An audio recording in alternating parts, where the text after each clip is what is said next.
shots All that right. we're going to release in a series according to the tier of what they're worth, the tiers that you created, the severity. Okay. Yeah. So we're going to release the first tier in the first data dump, or are we going to, like, every data dump we're going to have the 3 tiers? What we'll do is we'll release the first tier according to severity. So what we'll do is we'll start off with the least severity, is what we'll do, building it up. And the advertising agent I talked to, he told me a few things that are definitely very useful here. I told him the type of information that we ran across, which is people being pedophiles, people doxing, and people flagging. And he asked me, he said, what is your incentive in, releasing this? What do you expect to gain out of it? And I told him, I said, I myself, my self-interest in this issue is to, gain fame and notoriety and subs and views and attention towards us and our ideology, while simultaneously destroying the enemy, which is the Idpol filth and the disingenuous handcaps who are now betraying you and stepping on you.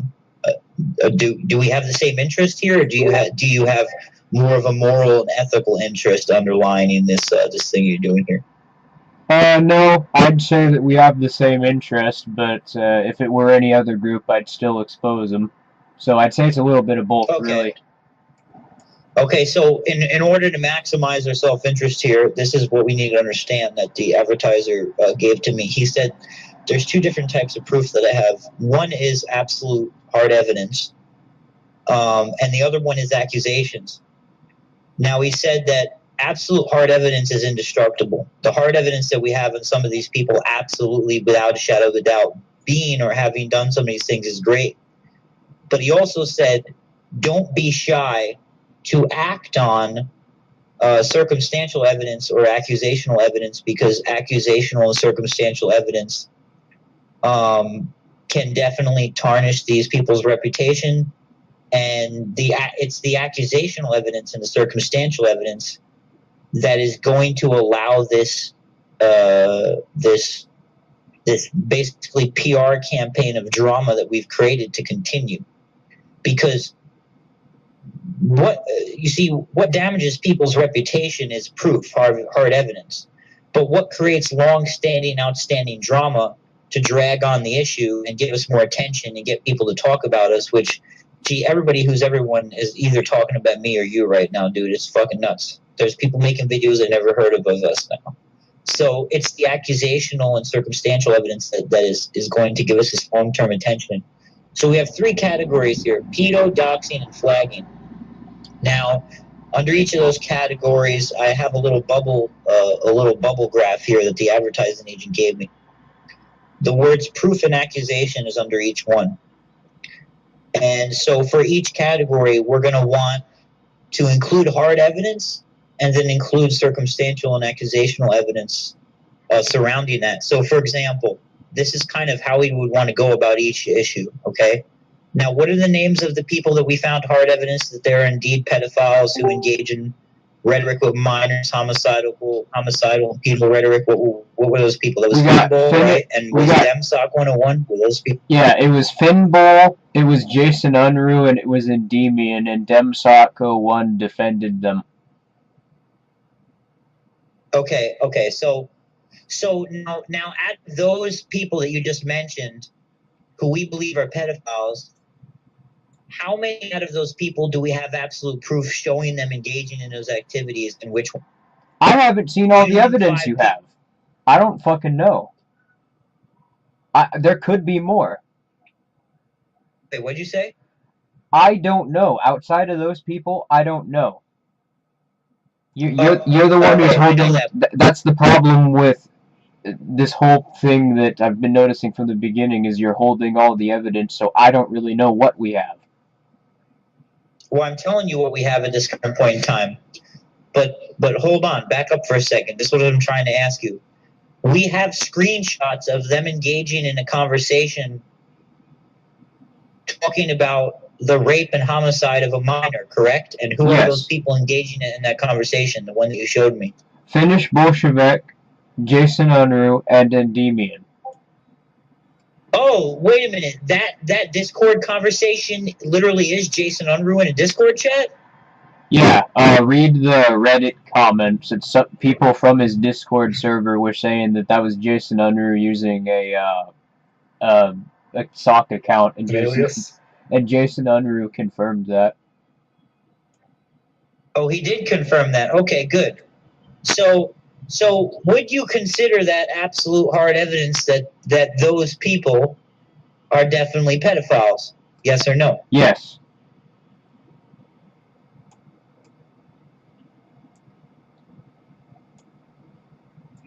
This is a question that we're all going to have to ask ourselves. Would that be considered hard evidence that these people are pedophiles? In erotic roleplay, were they talking graphic detail about raping and murdering a little girl? Yes, I think that's hard evidence. I think that any psychologist with any kind of degree in dealing with people who are these types of people would look at that conversation and say that these people are definitely disturbed on a level in which they need and require treatment at this point in time, and it probably is safe to say that they are pedophiles. Would you agree with that? Yes. I'd say so, after a bit of thought. Okay, good. So we have hard evidence already that a few of these people are pedophiles, and it's safe to say so.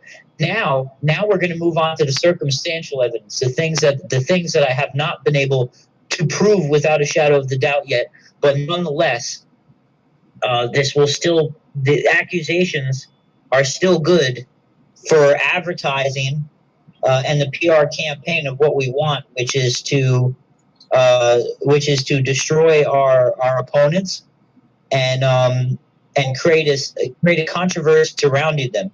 So follow me here with this. So in the category of pedo, we have proof, absolutely hard evidence and proof that some of these people are definitely pedophiles. Basically the logic that we went over, and that's how we're going to want to present that evidence when we talk about that in the podcast. Now what we need to do is create a map in our heads right now. Who are the YouTubers and intellectuals, or whether you want to call them intellectuals or not, who are the characters that surround themselves with these people that we have absolutely proved already that they're pedophiles? You have Thought Slime, you have Dotco, you have a number of people, a large network. These pedophiles are part of the large network of Socialist Idpol, and they are part of the network of most of these people who are attacking us at this current point in time, correct? Yeah. Okay, so this is where the circumstantial accusational evidence comes in, okay? This is how you create this. This is how you create a successful PR campaign and defeat your opponent and make it work for you, benefit you. This is what I'm talking about here. Okay, so listen to this logic.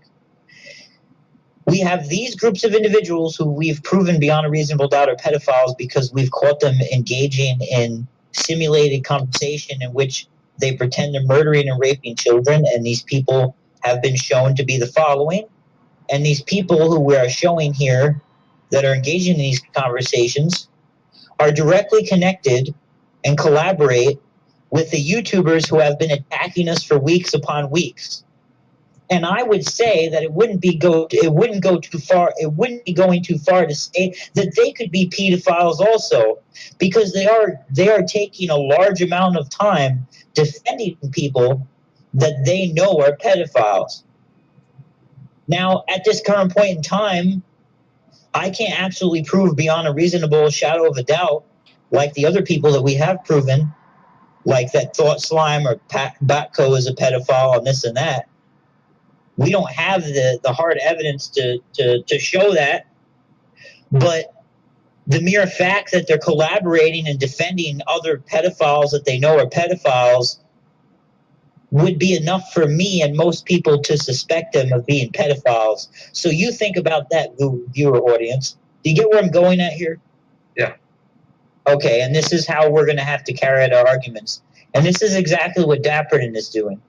He's getting circumstantial evidence on both of you guys, and he's forming a logical and rational basis behind the conclusions that he's coming to. And then we would have to go into the doxing part, We have a tremendous amount of hard evidence that there's doxing and flagging taking place in all these fucking servers. And this is the evidence that I'm going to start handing over to you guys in the next couple of days in a series of files, and you're going to have to comb through them.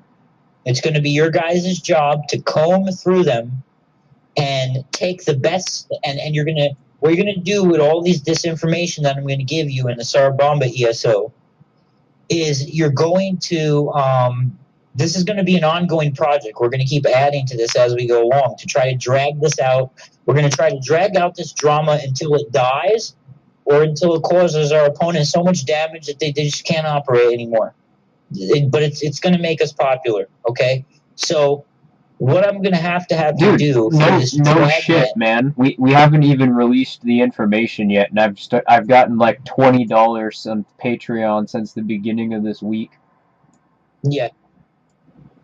Yes. Now, I am absolutely confident that if you guys listen to my PR scheme here and follow the plan that I'm giving you, that this will work, because the guy that I talked to, he just recently had to go. He's actually in our server. He works as an advertising agent. He has an education in advertising psychology. His entire career is meeting corporations and businesses and creating PR schemes and campaigns in order to sell their products and get people to buy their shit. It's basically a psychology game, and he engages in all kinds of shit, all kinds of PR projects to get companies to launch off and people pay attention to them, from creating drama and controversy to get attention to celebrities and issues, and this is everything. He does everything. So I'm getting really good top tier advice from this. I'm going to explain how. So first we have to explain the mistake that happened and how this occurred, okay? And then I'll explain why he's still a doxer anyway, and then I'll explain why it doesn't matter to even address this and how it would actually work against us all and wouldn't even matter after we release what we will, okay? So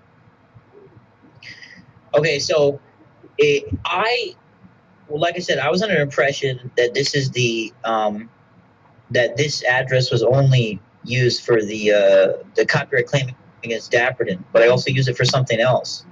And now I don't know which one of you were in the room when I was doing this, but I asked Bunny Boy, I forgot his fucking screen name. What's the dude's? Riley. Baby Bunny Riley. Riley asked me for some fake docs information, and me and him had a plan for him to pretend to be on Batcoast's side and give him this docs information to attempt to entrap these people in a honeypot in which, of course, the docs was fake, obviously. But I wanted him to give Batco and friends fake docs information via a sock account, which he pretends to be on their side, offering them help, to see if, one, they would take the bait, and two, how far they would go with it, and three, this would give us a chance to set them up and show how, given the opportunity to dox me, that they would do so anyway. Now, giving out that fake information to Bunny, in which he did give to Batco and friends, it actually made it to Batco and friends. And not only did Batco and friends pass it around, which Ash claimed did happen, so they did grab a hold of it and they did take the opportunity to use it against me because they suspected it was. Not only that, but it reached as far as Jim Jesus, who made a Twitter post that said that he has my docs.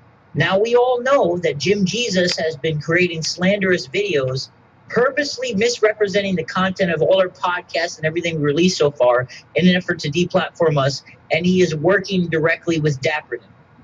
So if we have somebody working directly and cohorting with Dapperton in an effort to deplatform us, who took hold of that fake docs information in an effort to harm me with ill intent and all intended purposes. One second, I'll rip it.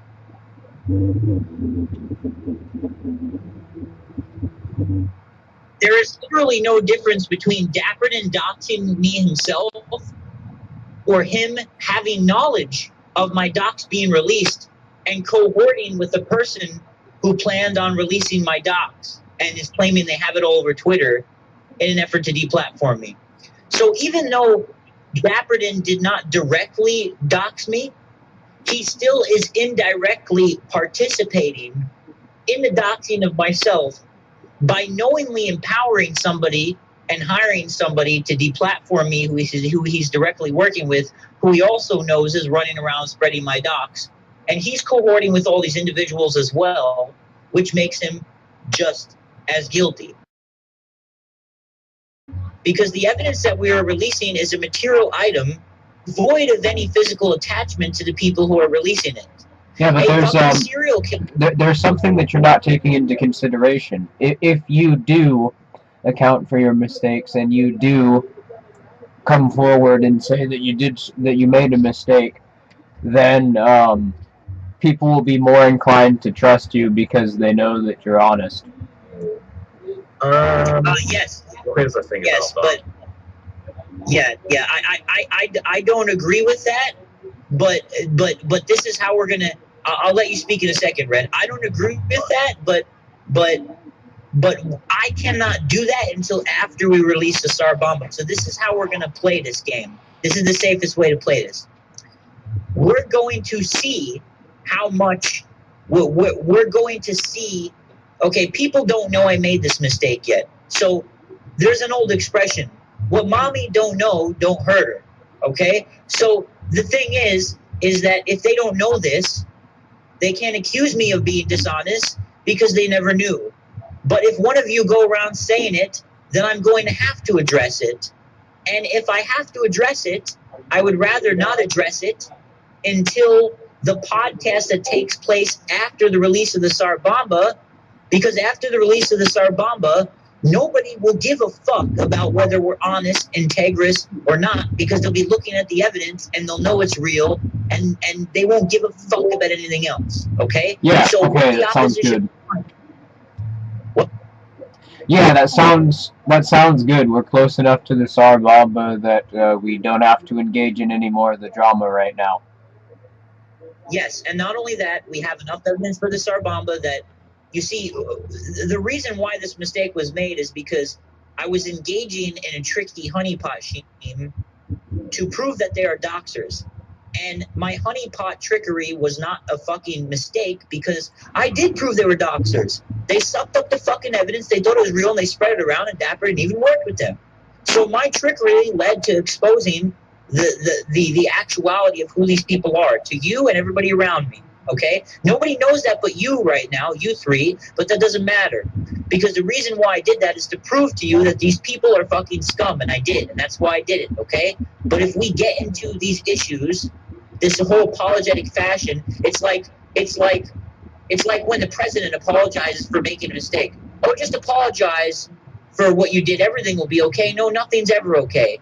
There's sometimes there's times where you don't want to admit guilt. Yeah, I know that. There are times where it's strategically more beneficial to just say nothing.